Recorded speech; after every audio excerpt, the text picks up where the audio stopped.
मेरा नाम उमा है। मेरा कोई भाई नहीं था, बस मुझसे बड़ी दो बहनें थीं। एक बहन शादी के बाद लंदन चली गई और दूसरी बहन की शादी यहीं पर हो गई थी।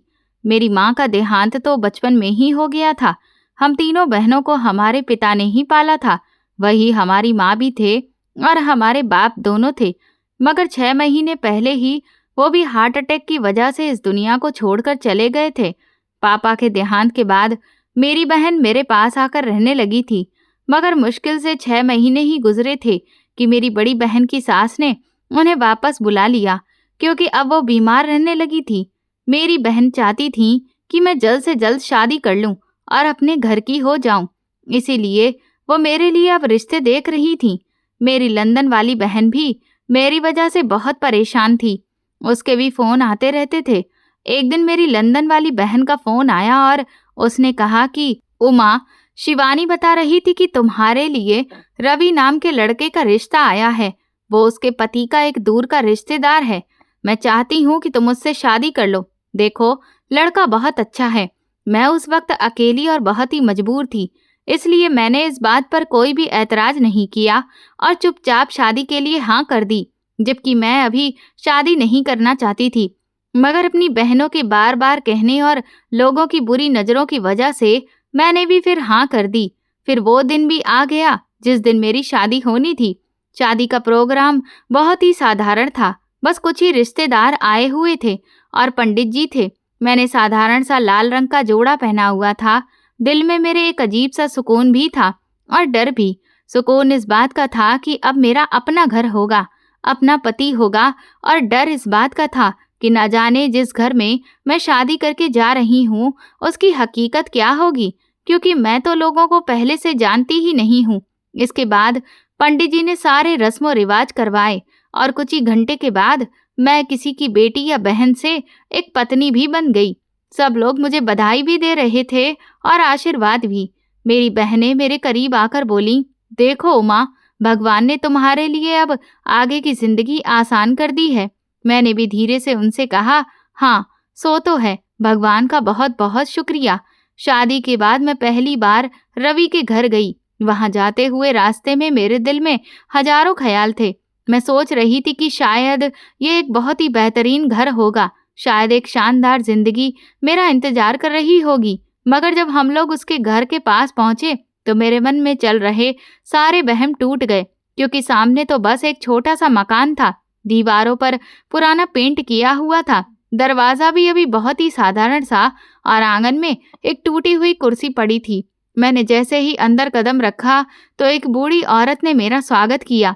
वो रवि की माँ थी, जिनके चेहरे पर कमजोरी और बीमारी के भाव साफ दिखाई दे रहे थे। वो मुस्कुराकर बोली, अरे मेरी बेटी आ गई, भगवान तुम्हें हमेशा खुश रखे। मैंने तुरंत ही उनके पैर छुए। उन्होंने मुझे खूब प्यार दिया, लेकिन घर की हालत देखकर तो मेरा दिल जैसे दहल ही गया था।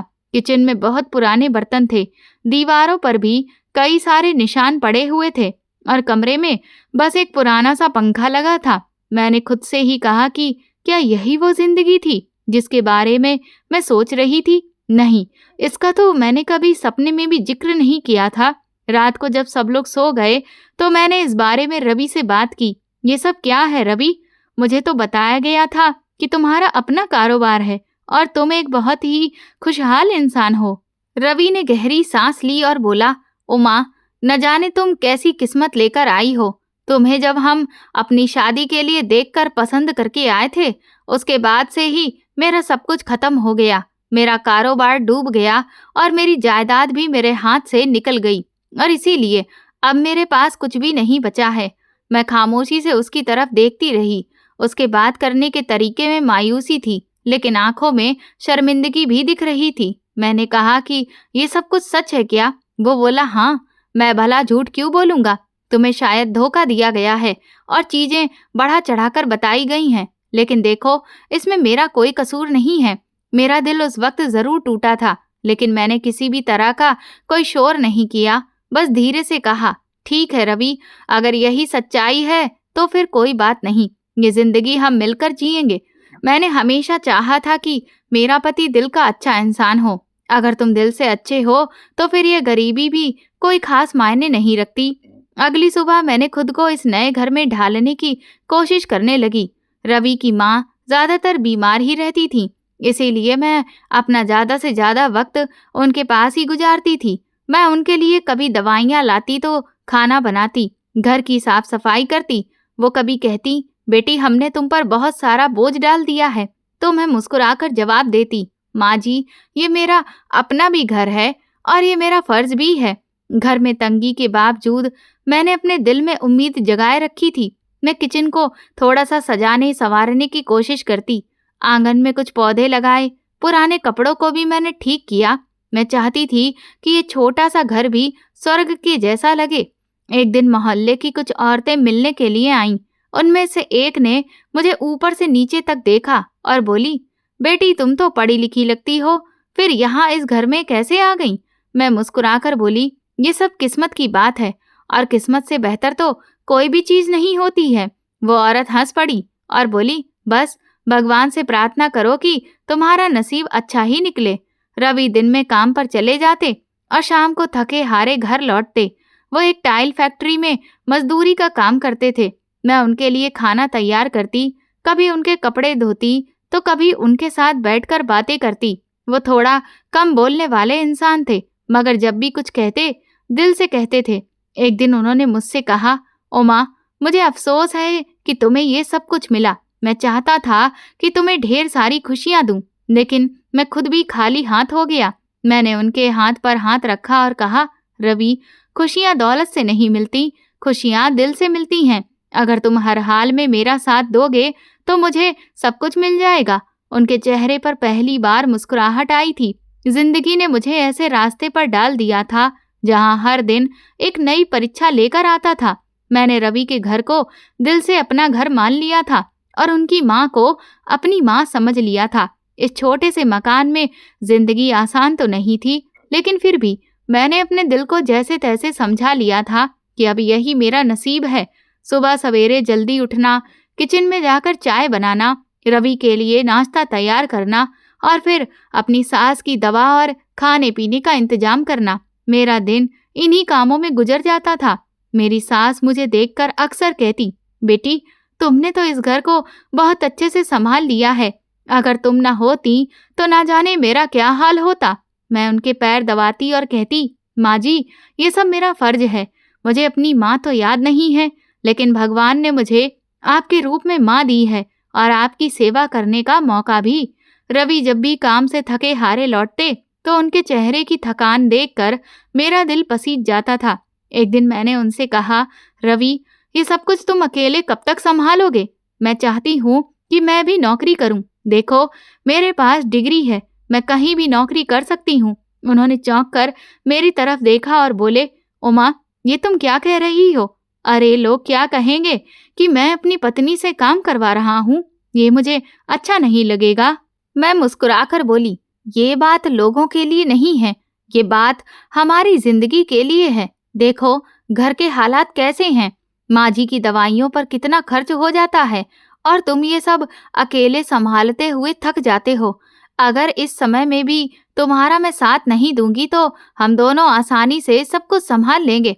वो खामोश हो गए। उनकी आंखों में शर्मिंदगी थी। उन्होंने कहा कि मेरी इच्छा थी कि मैं तुम्हें रानी की तरह रखूं, लेकिन आज हालत ये है कि तुम्हें नौकरी के बारे में सोचना पड़ रहा है। मैंने उनका हाथ पकड़ा और कहा, रवि रानी होने का मतलब ये नहीं है कि मैं सिर्फ आराम करूं, बल्कि रानी होने का मतलब ये भी है कि मैं अपने पति के साथ कदम से कदम मिलाकर खड़ी रहूं। उन दिनों मेरी सास की बीमारी बढ़ती ही जा रही थी। अक्सर रात को उन्हें खांसी के दौरे पड़ते थे।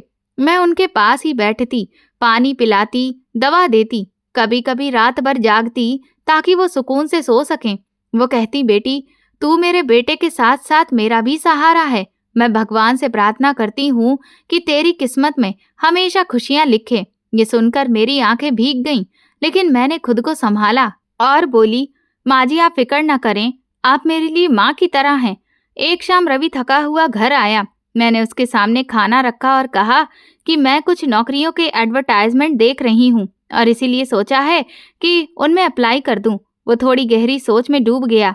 कहने लगा, अगर तुम नौकरी करोगी तो फिर माँ की सेवा कौन करेगा? मैंने जवाब दिया कि मैं दिन का वक्त बांट लूंगी। सुबह आप निकलते हैं, उसके बाद मेरा समय हो जाता है। शाम को आप वापस आएंगे तो फिर मैं भी घर आ जाऊंगी। माँ जी कभी भी अकेली नहीं रहेंगी। रवि ने एक लंबी सांस ली तो कहा कि तुम्हारी बातों में दम है, लेकिन मेरा दिल नहीं मानता। मैं चाहता हूँ कि तुम सिर्फ मेरे घर की ही रौनक बनकर रहो, किसी दफ्तर की नहीं। मैंने नरमी से कहा, रवि, रौनक वही है जो घर को भी रोशन रखे। अगर मैं घर के अंधेरे को कम कर दूंगी तो इसमें भला क्या बुरा होगा। इस दौरान माँ जी की तबीयत बहुत खराब रहने लगी। मैंने डॉक्टर को बुलाया तो वो कहने लगे कि इन्हें ज्यादा आराम और अच्छी खुराक की जरूरत है। दवा से थोड़ा बहुत ही फर्क पड़ेगा, लेकिन असली इलाज तो उनकी देखभाल है। मैंने फिर अपने दिल में फैसला किया कि जॉब करने से पहले उनकी सेहत का ख्याल रखना ज्यादा जरूरी है। अभी कुछ हफ्ते गुजरे ही थे कि माँ जी की तबीयत बहुत ज्यादा बिगड़ गई। एक रात वो अचानक से बेहोश हो गईं। हमने उन्हें अस्पताल ले जाने की कोशिश की, लेकिन वो रास्ते में ही दम तोड़ गईं। रवि फूट फूट कर रो रहा था। मैंने भी माँ जी का हाथ अपने हाथ में पकड़े रखा था। मुझे तो यूं लगा जैसे मेरी माँ दूसरी बार मुझसे बिछड़ गई हो। माँ जी के जाने के बाद घर भी सुनसान हो गया था। अब ये मकान सिर्फ मेरा और रवि का था। मैंने चाहा कि रवि के दिल का बोझ कुछ कम करूं, उसकी बातें सुनूं और उसे ये एहसास दिलाऊं कि वो अकेला नहीं है। लेकिन जिंदगी की कठोरता का दबाव हर रोज हम दोनों पर बढ़ रहा था। उन्हीं दिनों मेरी तबीयत भी बार बार खराब रहने लगी थी। कभी मुझे चक्कर आते तो कभी उल्टी जैसी महसूस होती। पहले तो मैंने ये सब कुछ नजरअंदाज किया, लेकिन फिर रवि ने कहा कि ओ माँ, तुम डॉक्टर के पास जाकर अपना चेकअप क्यों नहीं करवाती हो। मैं हंसने लगी। मैंने कहा कि शायद ये सब कमजोरी है। वो बोला, नहीं, मुझे तो ये कुछ और ही लग रहा है। फिर हम लोग जब डॉक्टर के पास गए तो उन्होंने मेरे कुछ टेस्ट करने के बाद रिपोर्ट्स देखी और कहने लगे, बधाई हो, आप माँ बनने वाली हैं। ये सुनते ही जैसे मेरे दिल की धड़कन रुक सी गई थी।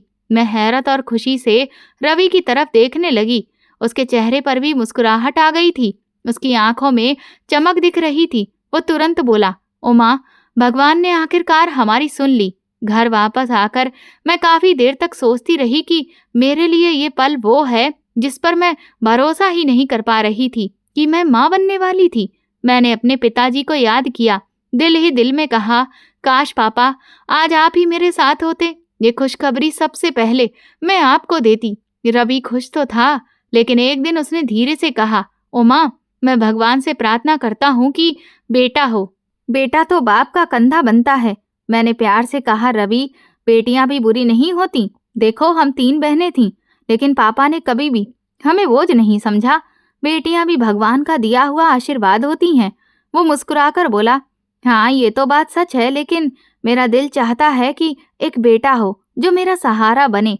ये सुनते हुए मैं खामोश रही, लेकिन दिल में एक कमी सी जरूर महसूस हुई। शायद इसलिए कि मेरी सारी जिंदगी भाई के बिना ही गुजरी थी। कई मौकों पर मेरी भी इच्छा होती थी कि अगर एक भाई होता तो वो मेरा सहारा बनता। दिल ने कहा कि अगर बेटा हुआ तो फिर ये कमी भी पूरी हो जाएगी। धीरे धीरे वक्त गुजरने लगा। मेरी तबीयत के साथ साथ घर के हालात भी मुश्किल हो रहे थे। रवि की कमाई बस गुजारे के लिए ही काफी थी और अब जिम्मेदारी भी बढ़ने वाली थी। मैंने फैसला किया कि अब और ज्यादा वक्त बर्बाद नहीं करना चाहिए। एक सुबह मैंने रवि से कहा कि मैं कुछ बैंकों में अप्लाई कर चुकी हूँ और अपनी डिग्री के दम पर शायद इससे मुझे नौकरी मिल जाए। वो चौंक कर बोला, उमा, अभी तो तुम्हारी तबीयत भी ठीक नहीं रहती, फिर तुम नौकरी कैसे करोगी। मैंने जवाब दिया कि ये सब सोचने का अब वक्त नहीं है। आने वाले कल के लिए हमें पहले से ही तैयार रहना होगा। कुछ दिनों के बाद मुझे इंटरव्यू के लिए बुलाया गया। मैंने उसकी तैयारी की, अपने सारे डॉक्यूमेंट संभाले और दिल ही दिल में भगवान से प्रार्थना की कि वो सब कुछ अच्छा करें। इंटरव्यू के बाद जब मुझे बैंक की तरफ से अपॉइंटमेंट लेटर मिला तो मेरी खुशी की कोई इंतहा नहीं रही थी। मैंने रवि को वो लेटर दिखाकर बोली, देखो रवि, मुझे नौकरी मिल गई है। वो कुछ पल तक उस कागज को देखता रहा, फिर बोला, मुझे तुम पर बहुत गर्व है, लेकिन एक बात याद रखो, मैं कभी भी ये नहीं चाहता कि तुम मेरे साथ मेहनत करो। ये मेरी जिम्मेदारी है। मैं मुस्कुराकर कहने लगी, जिम्मेदारी तो दोनों की होती है रवि, तुम मेरा सहारा हो और मैं तुम्हारा। इसके बाद मेरी नौकरी शुरू हो गई थी। बैंक में मुझे बतौर कैशियर ऑफिसर रखा गया था। पहले दिन मेरे लिए एक नया ही अनुभव था, नई जगह, नए लोग और काम का प्रेशर। लेकिन मैंने हिम्मत नहीं हारी थी। ऑफिस से वापस घर आकर भी मैं घर का अच्छे से ख्याल रखती थी, खाना बनाती थी और रवि के साथ वक्त गुजारती थी। मेरी नौकरी ने घर के हालात अच्छे से संभाल लिए थे।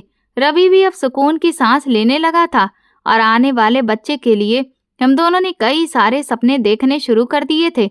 वक्त गुजरता गया और भगवान ने हमें बेटे की खुशी दी। मैंने जब पहली बार अपने बेटे को गोद में लिया तो ऐसा लगा कि जैसे पूरी दुनिया ही मेरे हाथों में समा गई हो। रवि ने मेरे कंधे पर हाथ रखकर कहा, उमा, आज मैं दुनिया का सबसे खुशकिस्मत आदमी हूँ। बेटे के आने के बाद तो मेरी जिंदगी का रुख ही बदल गया था। मैं दिन भर उसके आसपास ही घूमती, कभी उसकी मुस्कुराहट देखकर खुश होती तो कभी उसके नन्हे नन्हे हाथ पकड़कर भगवान से प्रार्थना करती कि ये बड़ा होकर एक अच्छा इंसान बने। इस दौरान ऑफिस में मेरी मुलाकात कुछ औरतों से हुई जो कि सोशल वर्क भी करती थीं। वे मजबूर और बेसहारा औरतों की मुश्किलों को सुनकर उनके लिए कुछ फंड जमा करती थीं, उनके लिए रहने का ठिकाना ढूंढती और उन्हें आगे बढ़ने और पढ़ने के मौके भी देती थीं। एक दिन उनमें से एक ने कहा, उमा, तुम भी पढ़ी लिखी हो, तुम्हें भी हमारे साथ ये काम करना चाहिए। मैंने हल्की सी हंसी के साथ कहा कि लेकिन मेरे पास वक्त कहाँ है, घर है, बच्चा है, नौकरी है, ये सभी बहुत हो जाता है। लेकिन रात को जब मैंने सोचा तो दिल में अजीब सा सुकून महसूस हुआ। मैं भगवान से कहा कि अगर मैं कुछ औरतों के काम आ जाऊं तो फिर मेरी जिंदगी सफल हो जाएगी।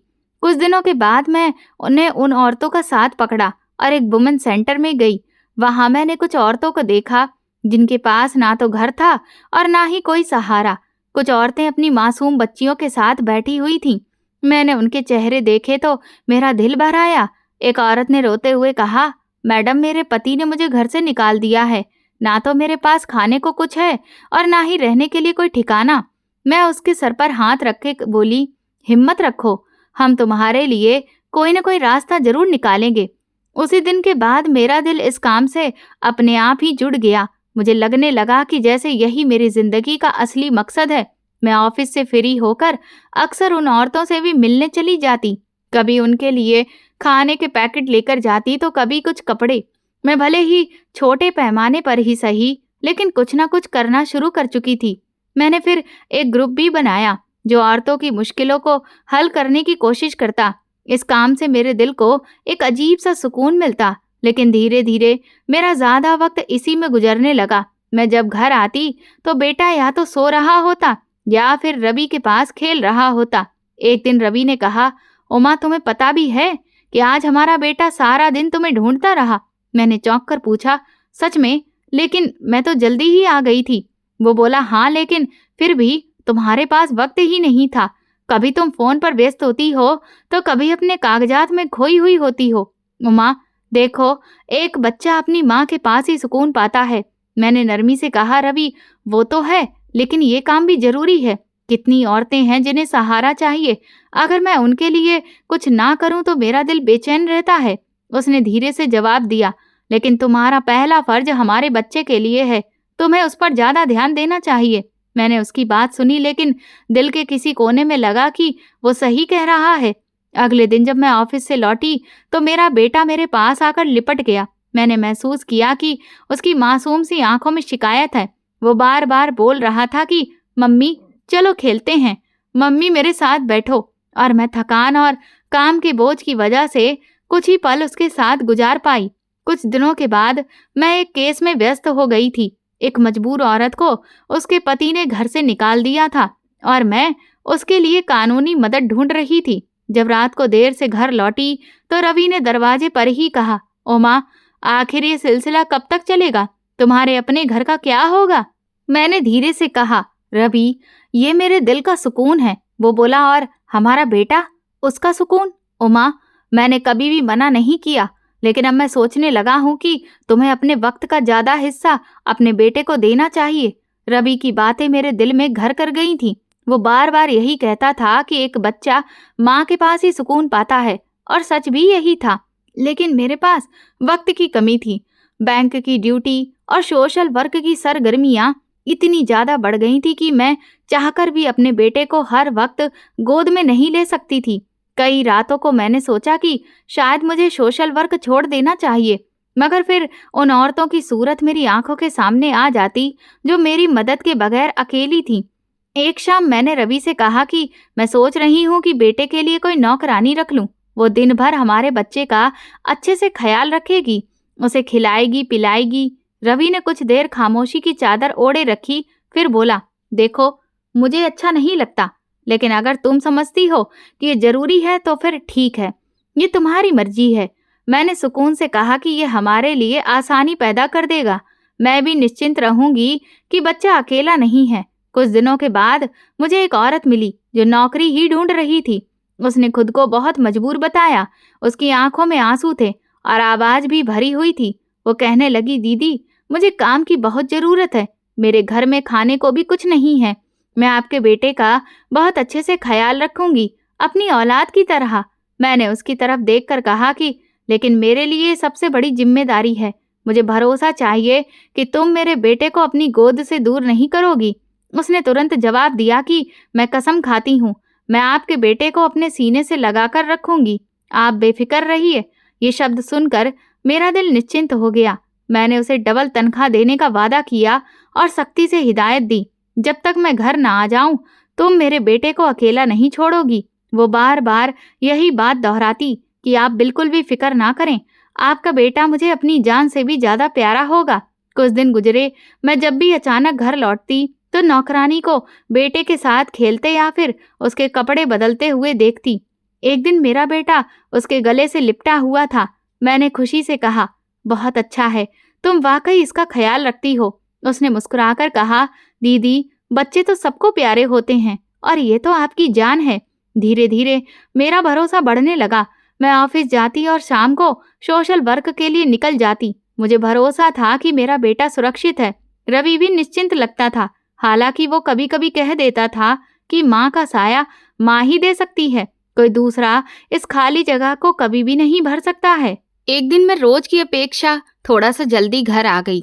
दरवाजा अंदर से बंद था। मैंने दस्तक दी लेकिन कोई भी जवाब नहीं आया।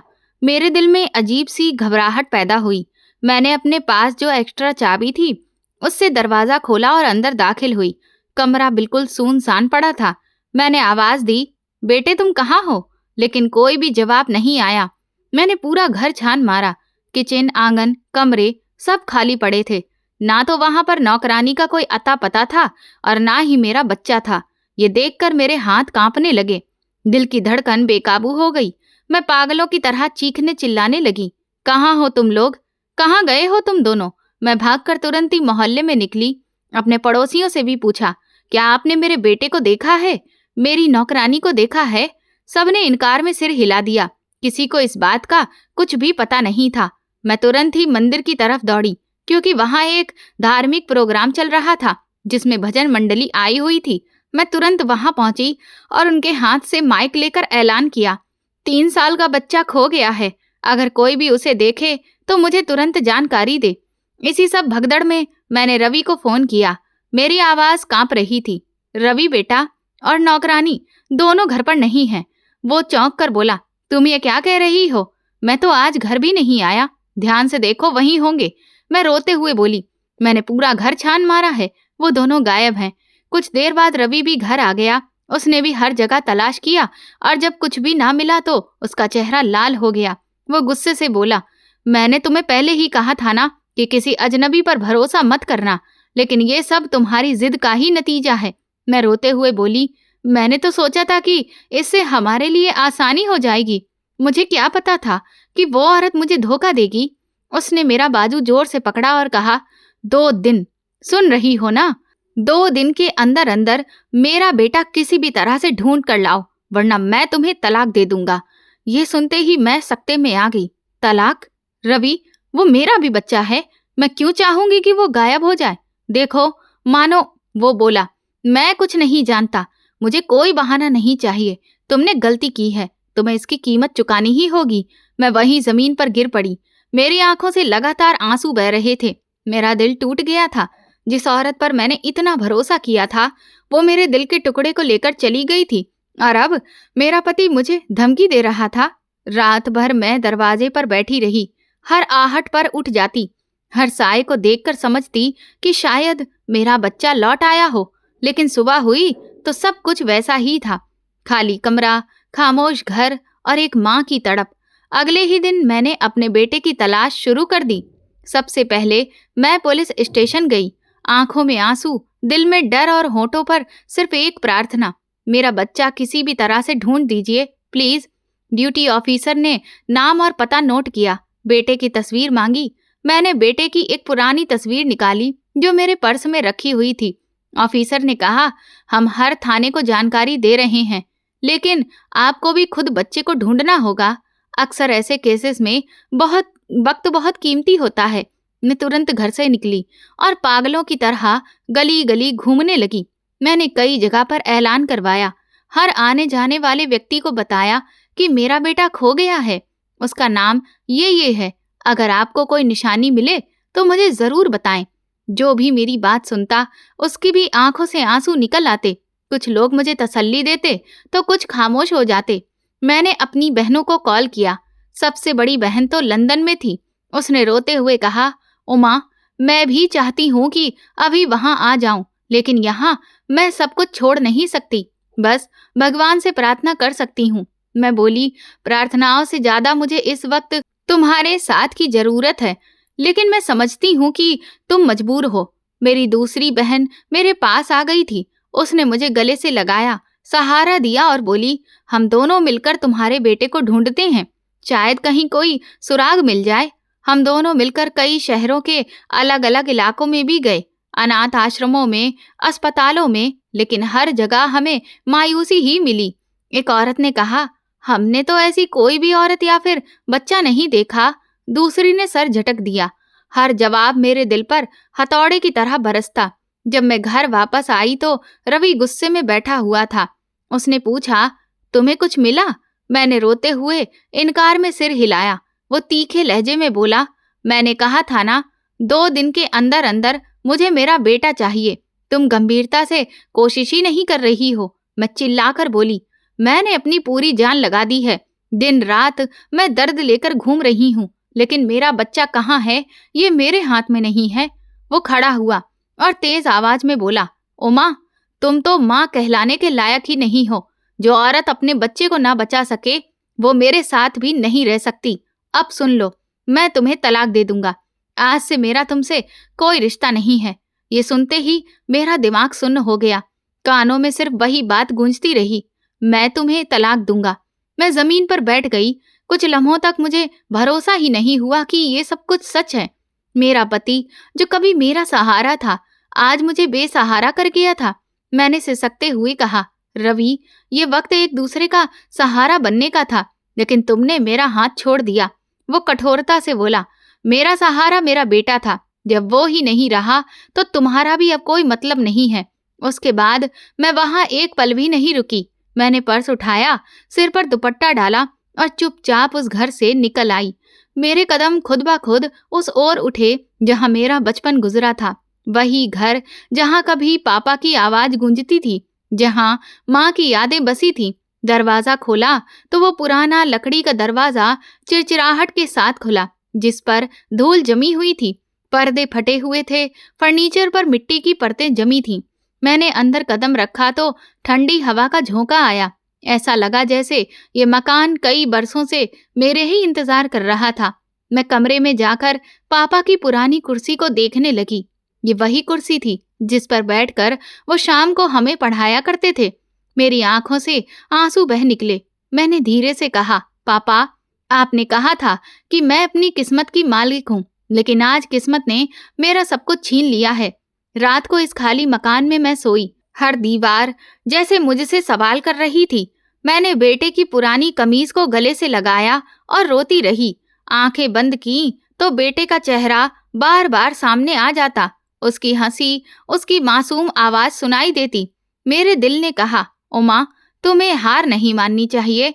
वक्त ने मेरे जख्मों पर मिट्टी जरूर डाली, लेकिन उन्हें कभी भी भर न सका। मैं अपने पिता के पुराने घर में ही रहने लगी थी। दिन में नौकरी पर चली जाती और शाम को कुछ औरतों की मदद के काम करती।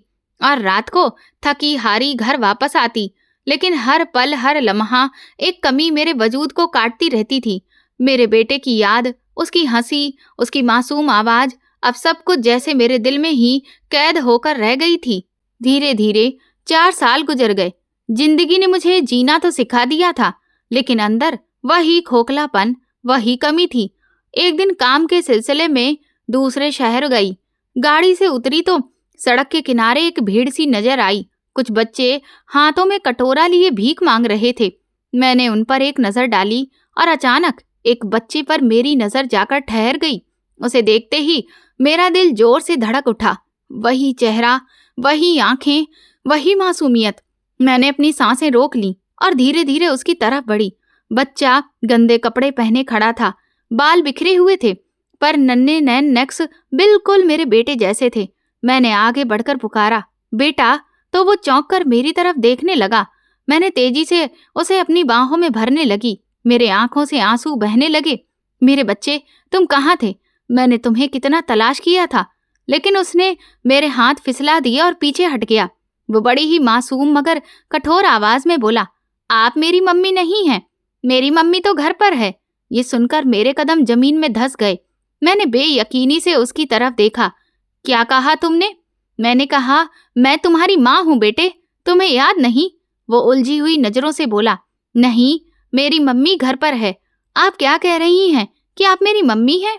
मेरी आंखों के सामने अंधेरा छा गया, लेकिन मैंने खुद को संभालते हुए धीरे से कहा, बेटा, मैं तुम्हें पहचानती हूँ। ये आंखें, ये चेहरा सब मेरा ही है।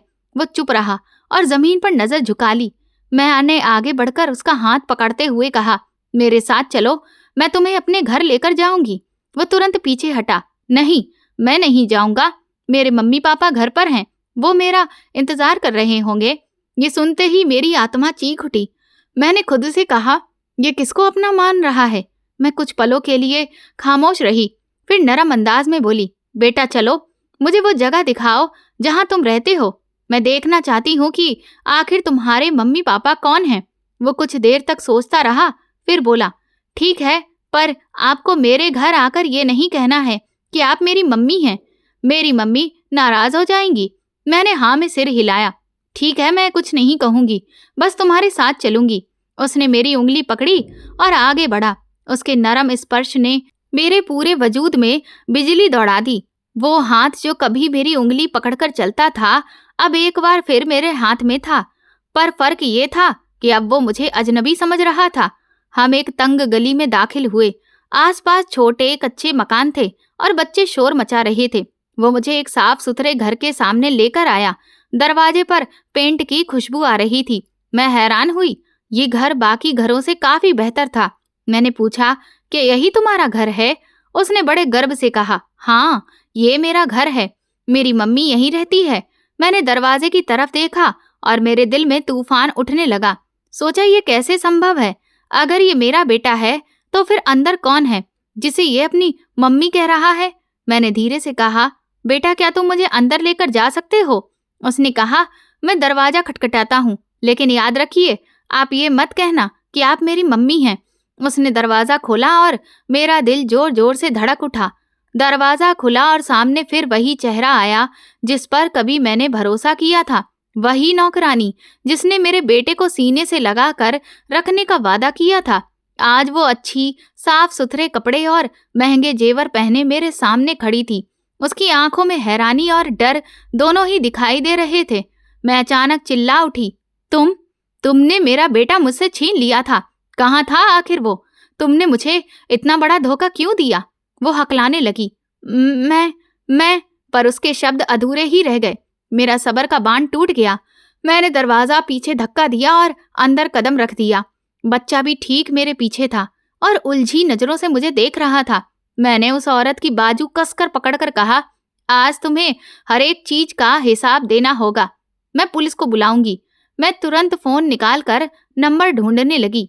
वो औरत घबराकर बोली, रुक जाओ, ऐसा मत करो दीदी। मैंने गुस्से से कहा, क्यों नहीं करूं? तुमने मेरी जिंदगी नरक बना दी। मेरा बच्चा मुझसे छीन लिया, मुझे बर्बाद कर दिया। अब पुलिस ही फैसला करेगी। इसी शोर के बीच अचानक अंदर से एक गूंजी आवाज सुनाई दी। कौन है? दरवाजे पर मेरे पूरे वजूद में सनसनी फैल गई। ये आवाज मेरे लिए अजनबी नहीं थी। मेरे कानों में वो आवाज गूंजने लगी, वही तेज अंदाज, रवि। मैं सदमे में खड़ी रह गई। दिल ने कहा, नहीं, ये मुमकिन नहीं हो सकता। पर फिर अंदर से कदमों की आहट आई और कुछ ही पलों के बाद रवि सामने आकर खड़ा हो गया। मेरा दिमाग सुन्न हो गया था। उसकी आंखों में भी हैरानी और झिझक दोनों थे। मैंने तीखी आवाज में कहा, रवि, तुम यहाँ? वो कुछ देर खामोश रहा, फिर नजरें झुकाकर बोला, हाँ, मैं यहाँ हूँ। मेरी आवाज बुलंद हो गई। ये सब क्या है? ये औरत यहाँ क्या कर रही है? ये बच्चा इसे मम्मी क्यों कह रहा है? रवि ने खामोशी तोड़ते हुए कहा, उमा, तुम अचानक यहाँ क्यों आ गई? मुझे समझना होगा। मैंने उसे अपनी बात पूरी करने ही नहीं दी और चिल्लाकर कहा, समझना होगा? 4 साल पहले मेरा बेटा तुम्हारे साथ था। वो गायब हुआ और आज मैंने उसे सड़क पर भीख मांगते हुए देखा। और अब तुम इस औरत के साथ एक ही घर में रहते हो। क्या ये सब इत्तेफाक है? उसने झल्लाकर कहा, हाँ, ये सच है। मैं इसी के साथ रहता हूँ। मेरा दिल फट गया। मैंने अपने बच्चे को अपनी बाहों में लिया और कहा, ये मेरा बेटा है। तुम दोनों ने मिलकर मुझे धोखा दिया है। उस औरत ने बीच में ही कहा, नहीं, ये मेरा बेटा है। पिछले 4 साल से मैं ही इसका ख्याल रखती आई हूँ। ये मुझे अपनी मम्मी कहता है। मैंने उसे घूरते हुए कहा, माँ कहलाने से कोई माँ नहीं बन जाती। माँ वो होती है जो अपने बच्चों के लिए अपनी जान भी न्यौछावर कर दे, जो दिन रात उसकी तलाश करे, जो बरसों तक उसका इंतजार करे। उसी समय गली में पुलिस की गाड़ी की आवाज आई, क्योंकि मैंने इस बातचीत के दौरान पुलिस को मैसेज करके सब बता दिया था। मैंने दरवाजा खोला छोड़ दिया और उन्हें इशारा किया। पुलिस अंदर आई तो मैंने तुरंत कहा, इस औरत ने मेरा बेटा अगवा करके रखा था और ये आदमी मेरा पति है। इस सब में ये दोनों मिलकर शामिल हैं। ऑफिसर ने हैरानी से पूछा, ये आपका पति है? मैंने कड़वे लहजे में कहा, हाँ, यही मेरा पति है, जिसने मुझे छोड़ दिया था, तलाक दे दिया था और अब इसी औरत के साथ ऐश कर रहा है। रवि ने कहा, उमा, तुम सब कुछ गलत समझ रही हो। मैं मजबूर था। मैंने चिल्लाकर कहा, मजबूर? माँ बाप बनने के बाद भी तुम मजबूर थे कि अपने ही बेटे को भीख मंगवाते रहे? यही है तुम्हारी मर्दांगी। पुलिस ऑफिसर ने दोनों को घूरते हुए कहा कि उन्हें पुलिस स्टेशन चलना होगा। बच्चों का मामला बहुत संगीन है। पुलिस स्टेशन की 4 दीवारी में बैठकर मैं बार बार अपने बेटे का चेहरा देख रही थी। वो अभी भी मुझे पहचान नहीं पा रहा था। उसकी मासूम आंखों में सवाल थे और मेरा दिल लहूलुहान हो गया था। सामने कुर्सी पर रवि और वो औरत बैठे हुए थे। दोनों के चेहरे पर घबराहट और डर साफ झलक रहा था। ऑफिसर ने कड़क लहजे में कहा कि सच बोलना ही बेहतर होगा, वरना अंजाम बहुत बुरा होगा। रवि ने अपनी नजरें झुका ली। मैंने पहली बार उसकी आंखों में वो कायरता देखी जो कभी छुपी रहती थी। ऑफिसर ने और ज्यादा दबाव डाला, बताओ, ये बच्चा किसका है और तुम्हारे साथ यहाँ क्यों था? वो औरत घबराकर बोली, साहब, ये बच्चा मेरे पास था, लेकिन मैंने तुरंत ही उन्हें बीच में टोका। झूठ झूठ मत बोलो, ये बच्चा मेरा है। ऑफिसर ने हाथ उठाकर मुझे खामोश रहने का इशारा किया, फिर रवि की तरफ रुख मोड़ लिया। तुम बताओ कि सच्चाई क्या है? रवि ने एक लंबी गहरी सांस ली, जैसे कि बरसों का बोझ उसके कंधों पर हो, और फिर धीमी आवाज में कहा, हाँ, ये बच्चा उमा का है, लेकिन मैंने ही इसे इस औरत के हवाले किया था। मेरी आंखों में आग की लपटें भड़क उठीं। क्या कहा तुमने? तुमने अपने ही बेटे को अगवा करवा दिया? उसने नजरें ऊपर उठाकर कहा, उमा, सुनो, मुझे इस औरत से प्यार हो गया था। तुम दिन रात अपने काम में व्यस्त रहती थी और मैं बिल्कुल अकेला पड़ गया था। यह औरत मेरे करीब आई और मैं इसके जाल में फंस गया। मैं कांपती आवाज में बोली, और मेरे बेटे का क्या कसूर था? वो बोला, यही औरत भीख मंगवाने का काम करती थी। उसने मुझसे कहा कि अगर बच्चा हो तो ज्यादा फायदा मिलता है, क्योंकि लोग बच्चे को देखकर ज्यादा पैसे देते हैं। मैं पहले तो हिचकिचाया, लेकिन फिर मैंने सोचा कि यह भी कमाने का एक रास्ता है, इसीलिए मैंने अपने ही बेटे को मोहरा बना दिया। मेरे कानों में तो आग बरसने लगी थी। मैंने अपनी पूरी ताकत से रवि के मुंह पर एक जोरदार थप्पड़ मारा। पूरा कमरा सन्नाटे से भर गया। मेरी चीख गूंजी, ये इंसान नहीं, ये शैतान है जो अपनी ही औलाद को बेच दे। वो इंसान नहीं रहता। रवि ने सिर झुका लिया। उस औरत ने हिम्मत करके कहा कि हम दोनों मिलकर बहुत अच्छा गुजारा कर रहे थे, क्योंकि लोग बेवकूफ होते हैं। बच्चों को देखकर वे तरस खाने लगते हैं और इससे हमें अच्छी खासी कमाई हो जाती थी। मैं नफरत से बोली, लानत है तुम दोनों पर, तुमने एक मासूम की जिंदगी को खेल बना दिया है। पुलिस ऑफिसर ने कुर्सी से उठकर कहा कि अब और कुछ भी सुनने की जरूरत नहीं बची है, इन दोनों को हवालात के अंदर बंद कर दो। 2 सिपाही तुरंत ही आगे बढ़े और रवि के हाथ में हथकड़ियां डाल दी। वो भी नजरें झुकाए बैठा रहा। दूसरे सिपाहियों ने उस औरत को पकड़कर घसीटा। वो चिल्लाने लगी कि इसमें मेरा कोई कसूर नहीं है, रवि ही चाहता था कि ये सब कुछ हो। मैं कड़क लहजे में बोली, कसूर तो तुम दोनों का ही है। एक ने मोहब्बत के नाम पर धोखा दिया और दूसरे ने लालच के लिए एक मासूम बच्चे का इस्तेमाल किया। मेरा बेटा मेरे पास ही खड़ा सब कुछ हैरानी से देख रहा था, सुन रहा था। मैंने उसे तुरंत अपने गले से लगा लिया और कहा, बेटा अब तुम बिल्कुल सुरक्षित हो, अब कोई तुम्हें मुझसे छीन नहीं सकता। रवि ने जाते जाते आखिरी बार मुझे देखा और कहा, उमा तुम्हें समझना चाहिए था कि मैं तुम्हें रोक रहा था। नौकरी और सोशल वर्क के लिए अगर तुम घर पर रहती तो ये सब कभी भी नहीं होता। मैं तीखे लहजे में जवाब दिया, मैं घर पर रहती तो भी तुम्हारी भूख और लालच तुम्हें अंधा कर देती। ये सब तुम्हारे अंदर के शैतान का खेल है। सिपाही उसे लेकर चले गए और वो कमरा खाली हो गया। मैं कुर्सी पर बैठी हुई गहरी सांस ली, जैसे कि बरसों का बोझ आज मेरे सीने से उतर गया हो। लेकिन दिल के किसी कोने में ये जख्म हमेशा जिंदा रहेगा कि मेरा अपना पति ही मेरी बर्बादी का कारण बन गया था। ऑफिसर ने मेरे पास आकर कहा, मैडम आपने बहुत हिम्मत दिखाई है, अब अदालत ही इनका फैसला करेगी और ये लोग सजा पाएंगे। मैंने धीरे से कहा कि मैं सिर्फ ये चाहती हूँ कि वो दोबारा कभी भी मेरे बेटे के करीब भी ना आए। बाहर निकलकर मैंने आसमान की तरफ देखा। मेरी आंखों में आंसू आ गए थे, लेकिन दिल में एक फैसला भी था। मैंने खुद से कहा कि अब ये कहानी खत्म नहीं होगी। अब मैं अपने बेटे के लिए एक नई जिंदगी की शुरुआत करूंगी, उसकी अच्छी परवरिश करूंगी, ताकि वो ये जान सके कि असल में एक अच्छा इंसान होना क्या होता है और एक शैतान का चेहरा कैसा लगता है। अदालत में कई दिन पेशियां होती रहीं। मैं हर तारीख पर अपने बेटे के साथ ही पहुंचती और दिल में बस एक ही प्रार्थना करती कि हे भगवान, मुझे इंसाफ मिले और मेरा बेटा हमेशा के लिए मेरे पास रहे, कोई उसे मुझसे अलग ना कर सके। वकील ने अदालत में साफ कहा, मी लॉर्ड, यह आदमी एक बाप नहीं बल्कि जालिम है, जिसने अपने ही बेटे को लालच की खातिर भीख मंगवाने पर मजबूर किया। ऐसा इंसान जरा सी भी नरमी का हकदार नहीं है। रवि और वो औरत कैदियों के कटघरे में खड़े थे। रवि के चेहरे पर अभी भी वही धीरता दिख रही थी, लेकिन आंखों में हार की लकीरें साफ साफ दिखाई दे रही थीं। मैंने अपनी नजरें नीचे कर ली और दिल ही दिल में सोचा कि ये वही इंसान है जिस पर मैंने अपना सब कुछ कुर्बान कर दिया था, लेकिन आज ये मेरा सबसे बड़ा दुश्मन साबित हुआ है। अदालत ने कई सारे सबूत देखे, पुलिस की रिपोर्ट्स, गवाहों के बयानात और फिर मेरी फरियाद से सब कुछ साफ हो गया था। जज ने फैसला सुनाया कि ये बच्चा अपनी असली माँ के पास ही रहेगा। बाप और उस औरत को इस बच्चे से मिलने की इजाजत भी नहीं होगी। मेरी आंखों से ये सब सुनते ही आंसू बहने लगे। मैंने अपने बेटे को तुरंत ही गले से लगाया और दिल ही दिल में कहा, हे भगवान, तुम्हारा बहुत बहुत धन्यवाद, मेरा बच्चा हमेशा के लिए मेरे पास है। बाहर आकर मैंने अपने बेटे के सिर पर हाथ फेरा।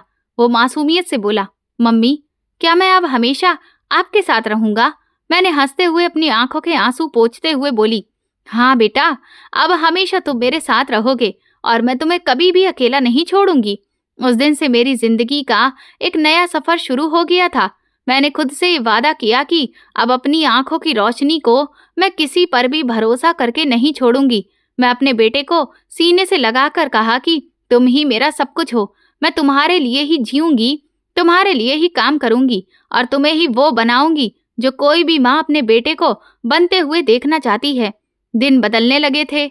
सुबह सवेरे मैं अपने बेटे को स्कूल के लिए तैयार करती, उसके बैग में किताबें रखती, उसका लंच तैयार करती। वह हंसता मुस्कुराता हुआ कहता, मम्मी, आज मेरा मैथ का टेस्ट है, मेरे लिए भगवान जी से प्रार्थना करना। मैं मुस्कुराकर उसके माथे को प्यार से सहलाती और कहती, मेरा बेटा हमेशा कामयाब होगा। मेरी बैंक की नौकरी अभी भी जारी थी, लेकिन अब मैं वक्त इस तरह से बांटती थी कि जब भी मेरा बेटा स्कूल में होता तो मैं काम पर जाती और जैसे ही वो घर आता तो मैं अपनी सारी व्यस्तता को छोड़ देती। मैं सोशल वर्क भी जारी रखे थी, लेकिन बेटे को हमेशा साथ लेकर जाती थी, क्योंकि मैं चाहती थी कि वो भी देखे कि दूसरों के लिए क्या और कैसे करना चाहिए। एक दिन मैं उसे अनाथ आश्रम में लेकर गई। वहां पर बच्चों को पढ़ाया जा रहा था। मैंने अपने बेटे से कहा, देखो बेटा, ये बच्चे भी तुम्हारी तरह ही हैं, लेकिन उनके पास कोई भी सहारा नहीं है। हमें उनकी मदद करनी चाहिए। वो बड़ी ही मासूमियत से बोला, मम्मी, मैं बड़ा होकर इन सब का सहारा बनूंगा। उस पल मुझे यकीन हो गया कि मेरा बेटा वही बनेगा जिसे मैं उसके लिए सपना देखती आ रही हूँ। वक्त गुजरता गया। वो छोटा सा बच्चा जवान होने लगा। वो पढ़ाई में भी बहुत बेहतरीन रिजल्ट देता था और खेलकूद में भी आगे रहता था। उसकी हर कामयाबी मेरी भगवान से प्रार्थना का ही नतीजा थी। जब भी वो कोई इनाम लेकर आता तो कहता, मम्मी, ये सब आपकी मेहनत है। आपने मुझे ये सब सिखाया है। एक शाम हम दोनों घर की छत पर बैठे हुए थे। काफी अच्छी हवा चल रही थी और आसमान पर तारे झिलमिला रहे थे। मेरा बेटा जवान हो चुका था। मेरे पास आकर वो बैठा और कहने लगा, मम्मी, मैं सोचता हूँ कि अगर आप ना होती तो शायद मैं कहीं का भी नहीं रहता। आपने मुझे पढ़ाया लिखाया, अच्छे से पाला पोसा, सही रास्ता दिखाया। मैंने धीरे से कहा, बेटा, ये सब तो एक माँ का फर्ज होता है। वो मेरे हाथ पकड़कर बोला, नहीं मम्मी, ये फर्ज नहीं था, ये कुर्बानी थी। आपने ही मुझे बनाया है। आपने मुझे वो इंसान बनाया है जिस पर लोग भरोसा कर सकें। ये सुनते ही मेरी आंखें भर आईं। आंसुओं की धाराओं में मैंने अपने बेटे को देखा। वो वाकई मेरा सहारा बन गया था। मैंने दिल ही दिल में सोचा कि शायद इसी में भलाई थी कि वो इंसान मेरी जिंदगी से हमेशा के लिए निकल गया। भगवान ने मुझे दुख तो दिया, लेकिन इस दुख के साथ एक नई दुनिया भी दी। अब मेरी जिंदगी सिर्फ मेरा बेटा है और बस यही मेरा सबसे बड़ा फक्र है। इस कहानी का सबक ये है कि सच्ची माँ की कुर्बानी और हिम्मत कभी भी बेकार नहीं जाती। इंसानी रिश्तों में धोखा किसी को भी बहुत बुरी तरह से तोड़ देता है, मगर सच्चाई और सब्र आखिरकार एक दिन जीत ही जाते हैं। दोस्तों, मेरी कहानी को सुनने के बाद मेरे बारे में आपकी क्या राय है, मैं जरूर जानना चाहूंगी। ये पूरी कहानी काल्पनिक है। इसका किसी भी व्यक्ति, स्थान या वास्तविक घटना से कोई संबंध नहीं है। इसका उद्देश्य केवल मनोरंजन, शिक्षा और सस्पेंस आधारित कहानी को प्रस्तुत करना है। आपको ये कहानी कैसी लगी, प्लीज मुझे कमेंट सेक्शन में जरूर बताएं। मेरे चैनल को सब्सक्राइब कर वीडियो को लाइक कर दें और वीडियो को हाइप भी दें। ऐसी और भी रोमांचक कहानियों को सुनने के लिए मेरे चैनल के साथ बने रहें। धन्यवाद।